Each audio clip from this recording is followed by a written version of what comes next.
The anime starts with Kimihito wakes up one morning, and right there next to him is Mia, this snake girl, completely wrapped around him. She was just trying to stay warm, but she kinda squeezed him a little too tight. The only way he could get free was by grabbing this one sensitive spot on her tail. Total lifesaver. So, in this world, it's not just humans, right? There are all these other races, people with animal or monster traits mixed in. Humans and these other folks recently signed this big peace pact, and to make it official, they started this interspecies exchange program. Since then, things have gotten way more chill between everyone, and their cultures have started blending together. But Kimihito was just living his normal, quiet life until this government agent, Smith, shows up at his door with Mia. Turns out, Smith had the wrong address for where Mia was supposed to go, but since she was already there, she basically strong-armed the poor guy into taking the snake girl in. His house had to get all these renovations to fit her, bigger furniture, bigger rooms, even a giant bathtub that Mia uses to keep warm and,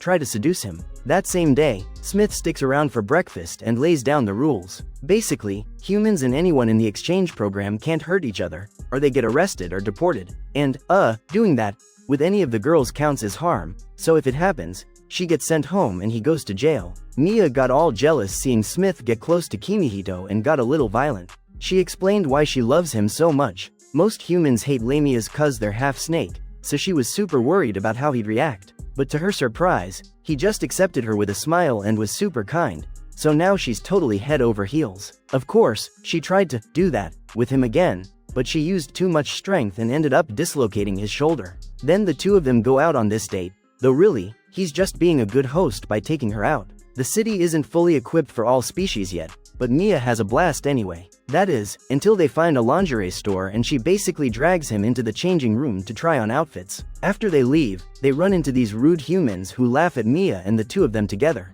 Mia gets so mad she tries to attack them, but Kimihito steps in and takes the hit himself, because if she hurt a human, she'd be deported. A bunch of people start filming and laughing at them, so to escape, they duck into a love hotel. Kimihito is totally flustered and scared of what might happen.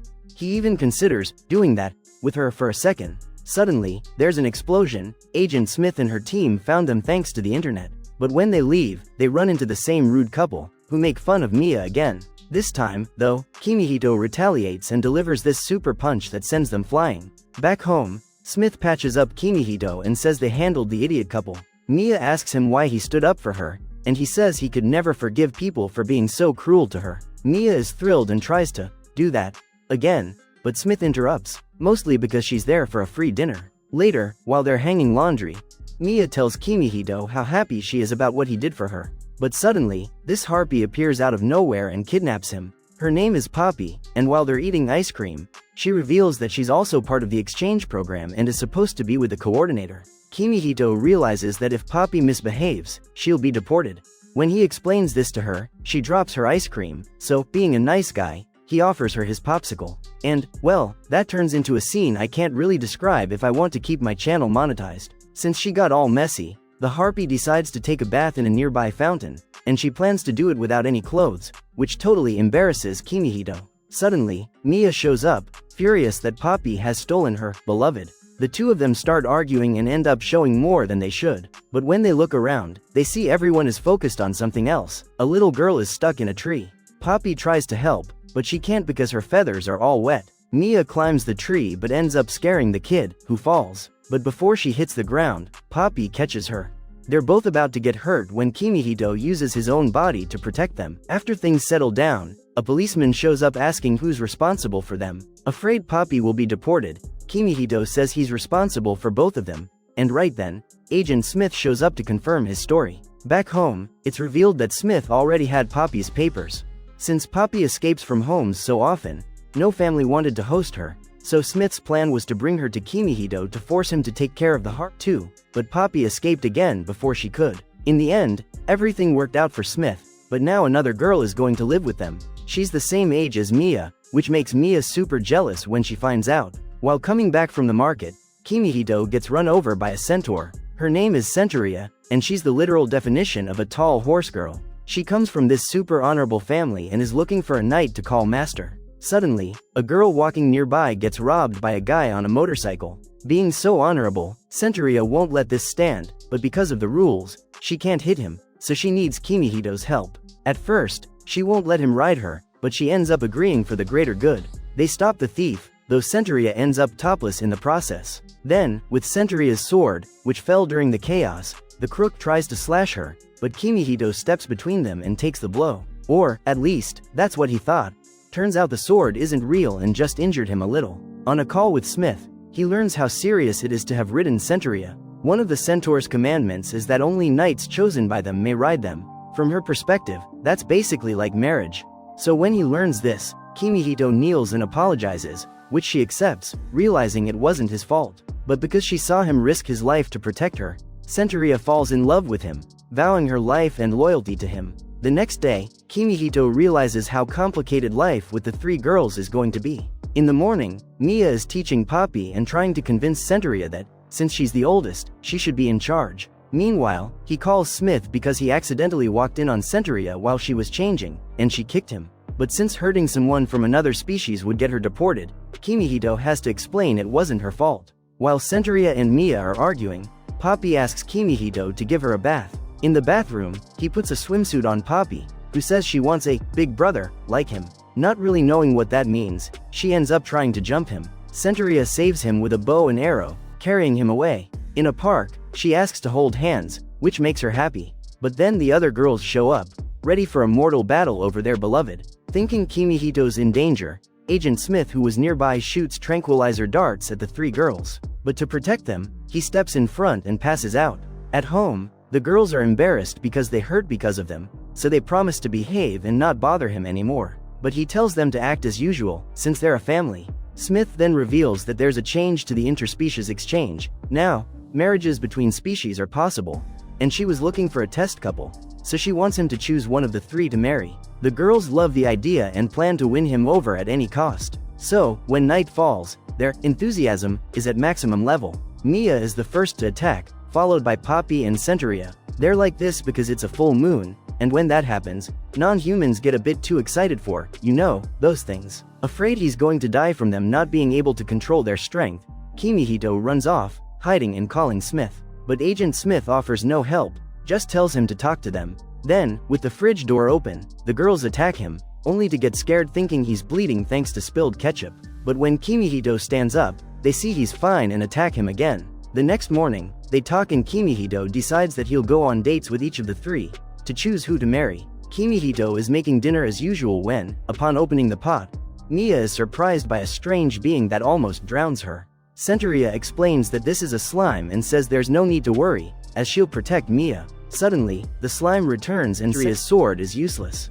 The protagonist decides to take a bath, but Centaur had the same idea, and since she couldn't manage to wash herself properly, he helps her. While they're talking, they realize that what the slime really wanted was water, which means they're both in the worst possible place. Suddenly, the monster appears, and Centaur tries to use the protagonist's sword as a weapon. The slime reveals herself as a girl who is actually quite well-mannered, but tries to imitate the things the other girls have done with Kimihito, turning the whole situation into something very inappropriate that I obviously can't show here. She nearly drowns him, and to save himself, he has to throw himself into the bathtub. While he's talking to Mia and Centaur about what happened, they see Poppy playing with the slime, which has gotten smaller. The Harpy names her Sue and decides to escape with her new friend, because when she heard they were planning to hand her over to Agent Smith, she became scared that she'd be captured. By the way, they gave her a raincoat to make her less noticeable, which helped a bit. Kimihito goes after the two and ends up saving Sue from a big fall, because they were near a river and she flailed around out of fear of falling in and dying, so she ended up falling off Poppy. The little girl they had saved from the tree and some other kids show up to play with the Harpy, who, even without the protagonist's permission, did this often. Sue joins in on the fun too, making the boys really happy. Until, while they're still on the street, the same jerk couple that offended Mia earlier speeds toward the kids in a car, and yes, that little girl is getting into trouble again. Before the car could hit her, Sue appears and saves her, but the wall gets damaged and she falls toward the river. Poppy tries to catch her, but because Sue is too slippery, she can't hold on long.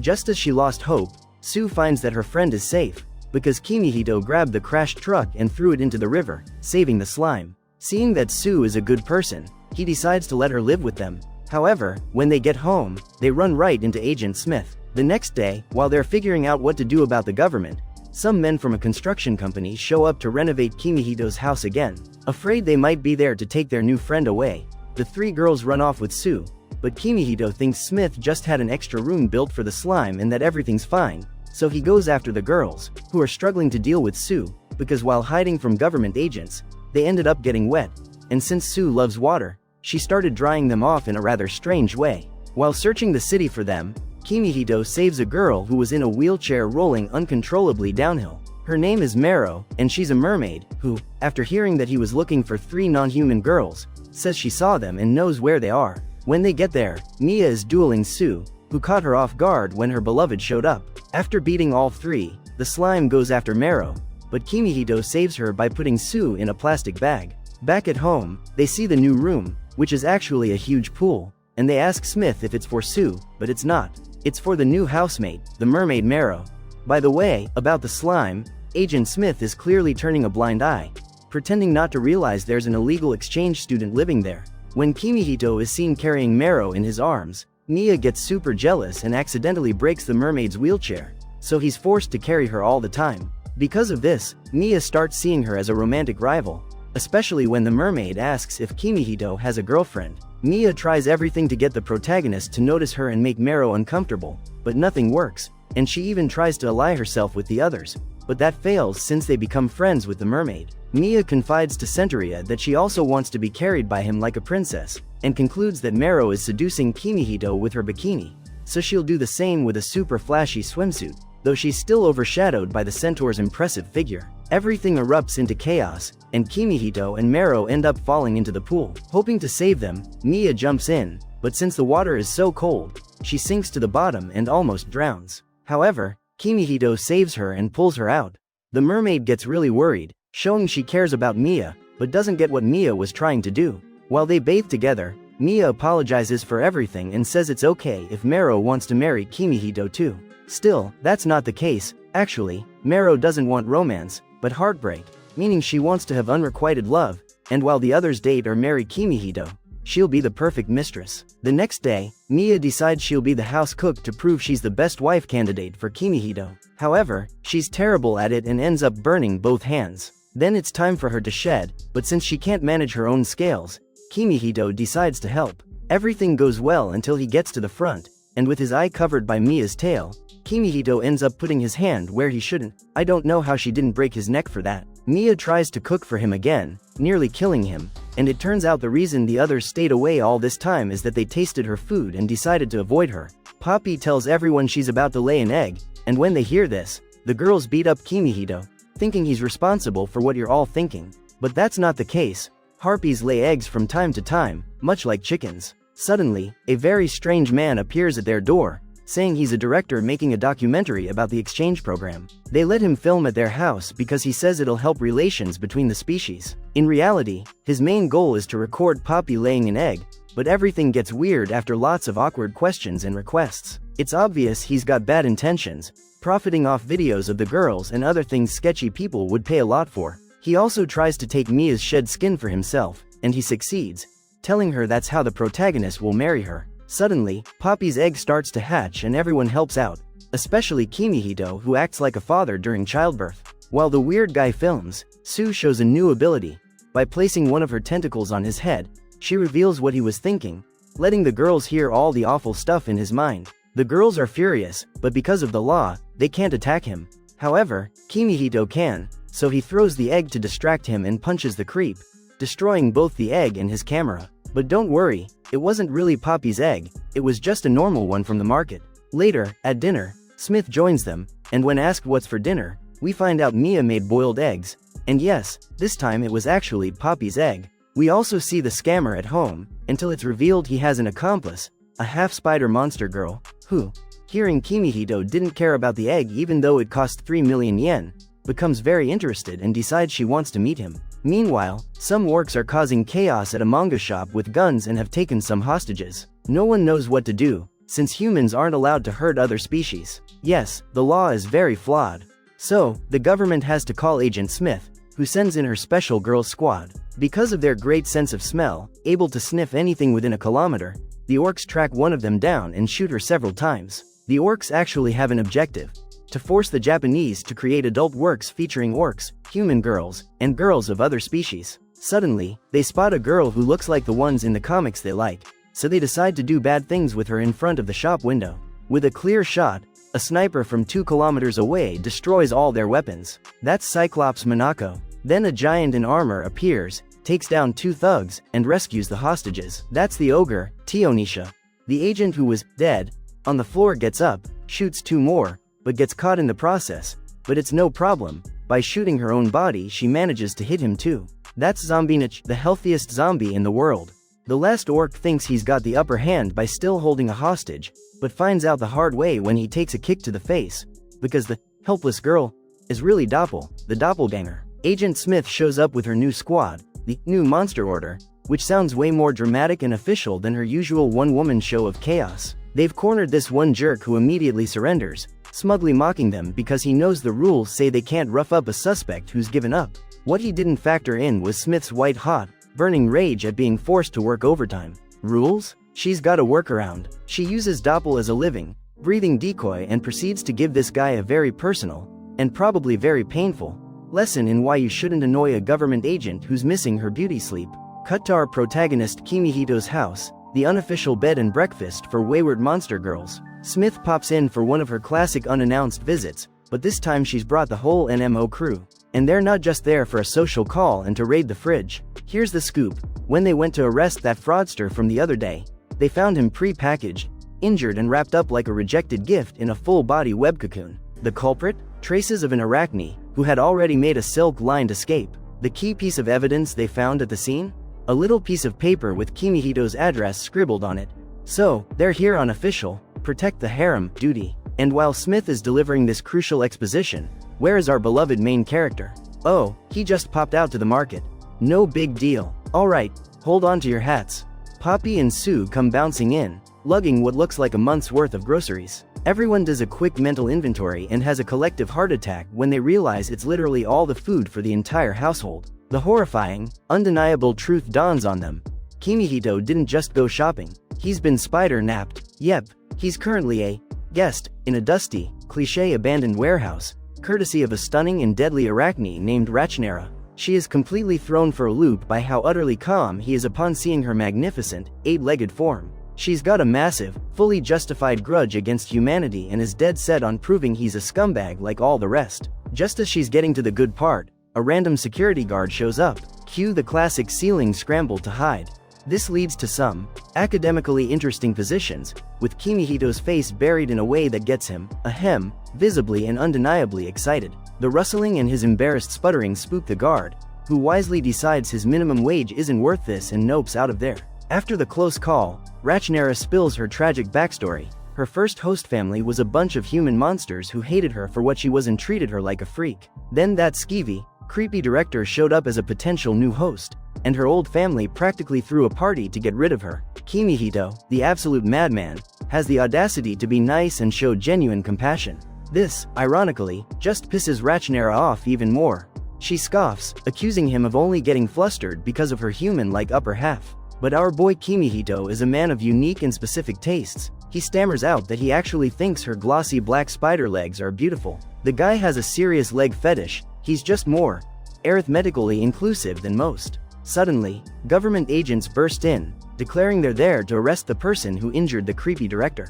Kimihito, in a classic himbo misunderstanding, thinks they're after him and heroically tells Rachnera to run, vowing to turn himself in to cover her escape.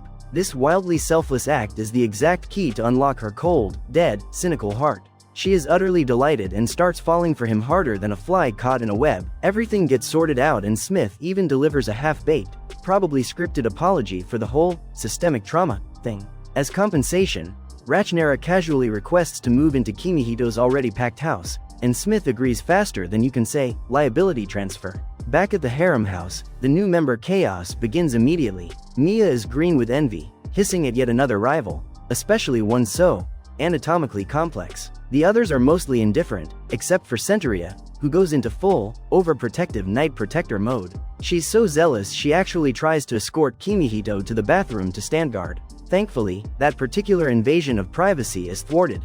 Instead, Rachnera, who was lying in wait inside the bathroom, promptly ties him up in her silky webs. The commotion brings the other girls running to his rescue. Later that night, the arachne goes for another late night cuddling attempt, but Centauria bursts in like a glorious, four-legged battering ram and literally carries Kimihito off to safety. The Centaur admits she can't stand Rachnera's forward, disrespectful in her chivalric view behavior. Then, as if on cue, that annoying couple from before shows up again, this time with a gang of delinquent lackeys. One thug grabs Kimihito while the others try to provoke Centauria, who can't fight back due to interspecies law. Just as it looks like our heroes are in a tight spot, Rachnera emerges from the shadows like a nightmare goddess and terrifies the entire gang into unconsciousness. When a stunned Centauria asks if she's not afraid of the law, Rachnera just smirks and delivers the iconic line, "What law? As long as no one finds out, it's fine."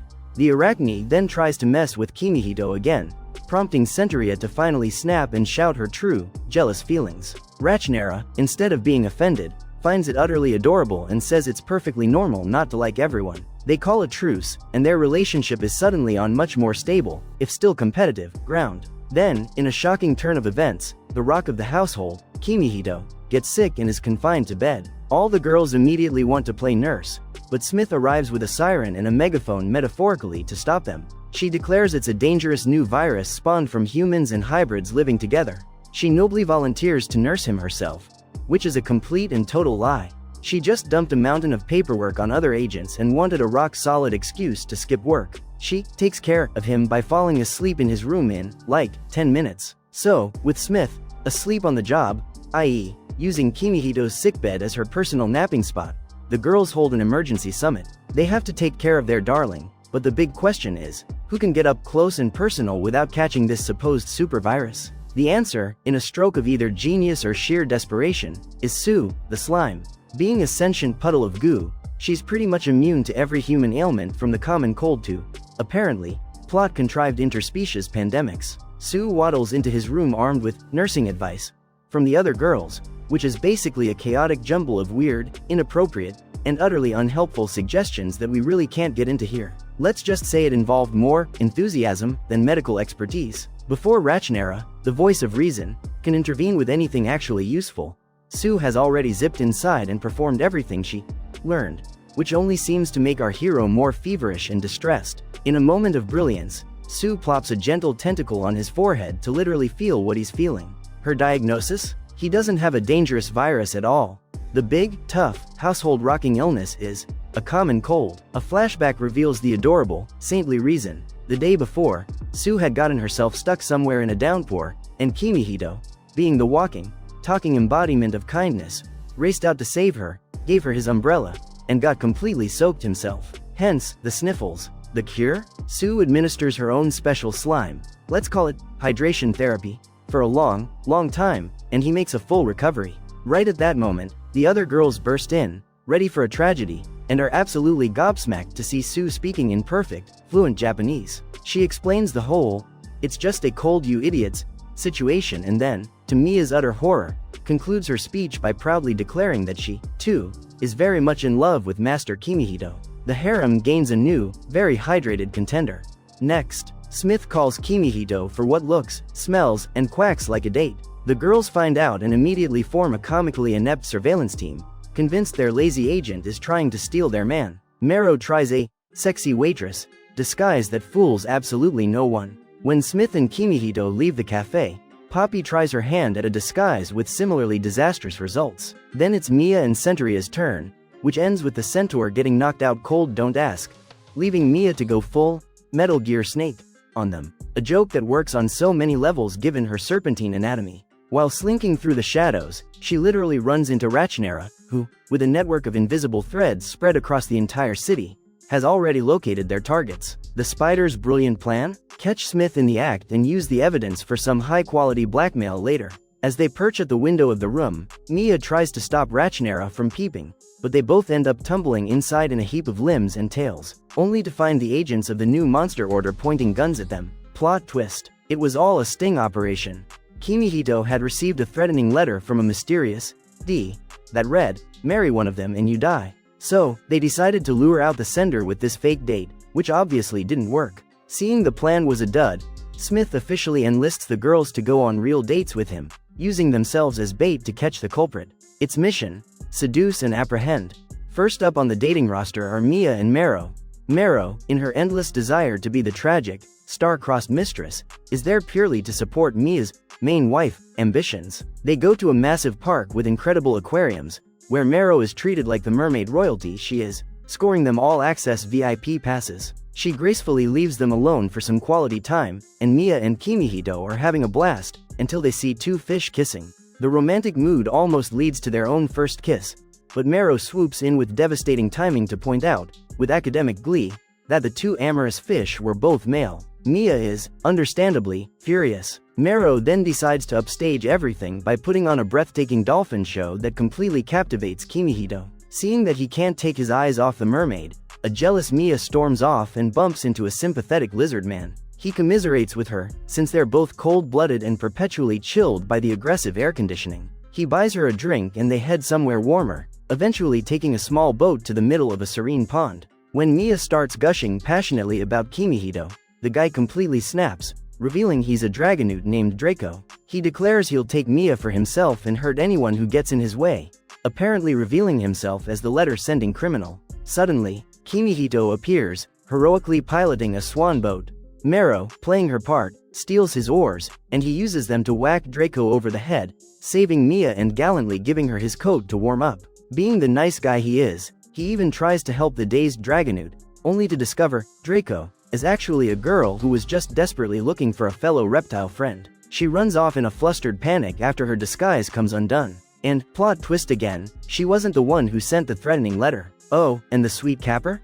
Kimihito bought Mia a beautiful necklace, making her love him to infinity and beyond. Draco gets scooped up by Smith, who definitely has some plans for her. Next, Kimihito takes Poppy and Sue for a lovely picnic, with Zombina as their heavily armed escort. She casually mentions that the scenic area is unfortunately full of illegally dumped industrial waste, which contains a virus that can turn humans into zombies or, on a really bad day, giants. Right on cue, a monstrous tree attacks them. Kimihito makes a valiant run for it, carrying both girls, but he and Poppy get caught in the branches, and Sue is thrown directly into a vat of the glowing toxic waste. Inside the monster tree is a beautiful but furious dryad named Ki, who holds a deep-seated hatred for humanity. The big reveal? She and Poppy are old friends. A while back, the bird-brained Harpy found her when she was a weak sapling, separated from her group, and kindly took her to this forest to grow up. And then, being Poppy, she completely forgot all about it. And of course, being bird-brained, Poppy had completely forgotten this entire chapter of her life. So now, fueled by her deep-seated hatred for humanity, the dryad Ki is ready to turn Kimihito into fertilizer, and a distraught Poppy is far too weak to stop her. Just as things look dire, a giant, super-powered, glowing SUU rises from the toxic waste, now speaking with the eloquent precision of a university professor. She explains that the industrial sludge didn't hurt her, it supercharged her. She then delivers the crucial intel. The toxic waste has also amplified Ki's powers, and to save her, they have to drain that energy out of her. How do they accomplish this seemingly impossible task? Well, let's just say the solution was very direct. Kimihito had to drink the magical tree essence straight from the source. It was as awkward as it was effective. After the chaos subsides, Smith shows up late to the party as usual, ready to bag another monster. But Kimihito, ever the righteous defender, steps in and protects Ki, brilliantly arguing that the real villain here is the corporation that illegally dumped the waste in the first place. They agree to let the dryad live peacefully in her forest, hopefully with a less murdery outlook. Now, it's Centuria's turn for a date. They're strolling down the street when they get a call from Minako, who gently reminds them the whole point is to be subtle bait. A 7-foot-tall centaur in full, clanking plate armor is not that. She reluctantly takes off her helmet at Kimihito's request, but the universe has other plans. Up on a building where Minako is stationed, a sweet little girl appears and acts terrified of Centuria's monstrous appearance. It's a lie. She's a demon girl named Lilith, and she's just messing with her for kicks. They head to a park for a picnic, where Centuria proudly presents the sandwiches she made with all her love. The romantic moment is shattered when Rachnera drops from a tree like a snarky spider saboteur, takes one bite, and declares them completely tasteless. The reason? Centuria, being a noble herbivore, didn't taste the human food meat fillings while cooking. Utterly dejected and convinced she's failed as a woman, she walks away with her head hung low, and promptly runs into Lilith, who sees a perfect opportunity and hypnotizes her. Back with Kimihito, A hypnotized Centauria attacks him with a singular, desperate goal: to have his babies, right now. The situation is escalating rapidly when a wild boar conveniently charges out of the bushes, heading straight for Lilith. In a moment of sheer genius, Kimihito uses his coat as a matador's cape, making the boar crash into a tree and redirecting its rage squarely at himself. But Centauria, breaking through the hypnosis out of pure protective instinct, wallops the animal with a log. She's devastated, lamenting that she's only good for fighting and wants to be more reliable. So, Kimihito does the one thing that always works: he mounts her, hugs her tightly, and tells her he'll always need her. Afterwards, Recap-Kun swings back into the picture, having captured both the dazed boar and the mischievous Lilith, getting her sweet, petty revenge for all the pranks. Back home, Centauria and Kimihito prepare a mountain of salads and vegetables as a peace offering, but since everyone else is a carnivore, they just give the entire health food feast to Sue, the walking compost bin who happily eats anything. Then, in a surprise twist, Tionisha takes Kimihito to a cafe where the other monster agents are waiting. She shows him another threatening letter. It turns out, watching all the other girls have their fun dates made them jealous, and now they want to turn too. Not because Smith ordered it, but because of peer pressure and rampant simping. First is Tionisha, the ogre. In a clothing store, she gets hilariously, irrevocably stuck in a fitting room because she's just too gloriously large. Kimihito squeezes in to help, but even his best efforts can't free her. She's heartbroken because she absolutely loved the outfit, but Kimihito, knowing his way around a needle and thread, offers to alter it to fit her magnificent frame. His reward? A thank you hug that nearly crushes every rib in his body. Next is Zombina, who takes him to see a zombie horror movie, which is basically a documentary for her. While walking, one of her hands just falls off. Later, at a cafe, Kimihito, without a hint of disgust, calmly sews her hand back on like he's reattaching a button. This simple act of unconditional acceptance impresses her more than any grand romantic gesture ever could. Then it's Monaco's turn. The shy Cyclops doesn't like crowds, so she asks to go somewhere quiet. They find a secluded bench, sip tea, and just talk. Monaco confesses she was worried he was just pretending to be okay with her single, beautiful eye, but when she looks at him, she sees he's gazing straight into it without a flicker of hesitation or fear. It's a small moment that makes her feel incredibly seen and happy. Suddenly, a suspicious person in a trench coat runs past. The other agents pop out of the bushes and tackle her. It's Doppel. Even though she said she wanted no part of this dating nonsense, her curiosity got the better of her. They all split up, and on the way back, we get the big reveal. Doppel was the one who sent the first threatening letter in a fit of possessive pique, but she knows nothing about the second one. The mystery deepens. Then, in a moment that would give anyone a heart attack, a scythe goes right through Kimihito's neck. Okay, breathe. The weapon had a hole in the blade and didn't even scratch him. He arrives back home with a new monster girl in tow, who immediately sends Mia into a panic because she's headless. He casually leaves her there and goes out with the others except Recap-Kun and Sue, the designated troublemakers, to look for her missing head. After a few spooky misadventures, they find her head. She introduces herself as Lala, a soul reaper, and tries to act all tough and imposing, but it's quickly clear she was really just asking for his help all along. He asks her about the threatening letter, but before she can answer, she shrieks, feeling someone messing with her headless body back at the house. Of course, it's Recap-Kun, who specifically asked to stay behind for that exact reason. But before she can get too far, Sue intervenes, and the whole bizarre family heads home. The new girl, Lala, then demonstrates how she eats and drinks by pouring everything directly through the hole in her neck, a sight that nobody questions, because at this point, why would they? She then drops the mother of all bombshells. She's a goddess of death, and she was sent to this neighborhood because someone here is about to die. She points a bony finger, and to everyone's absolute horror, her target is Kimihito. She summons her scythe with deadly intent, but before she can swing, Recap-Kun, who has been waiting for this, ties her up in a web. Again, some things never change. So, in a panic, Poppy grabs Kimihito and makes a break for it, flying off into the night. There's just one tiny problem. Harpies have the night vision of a mole with cataracts. They proceed to crash into every tree, lamppost, and laundry line in the county. Kimihito is saved from becoming a pancake only by the fact that Sue is conveniently waiting below, having transformed into a perfect, bouncy slime bed. Seeing the chaos, Centauria decides this calls for a dramatic, nightly solution. She slaps a saddle on a very confused Sue and declares that she and her master will now travel the earth endlessly, like wandering heroes, to find a safe haven. It's all very romantic and completely impractical.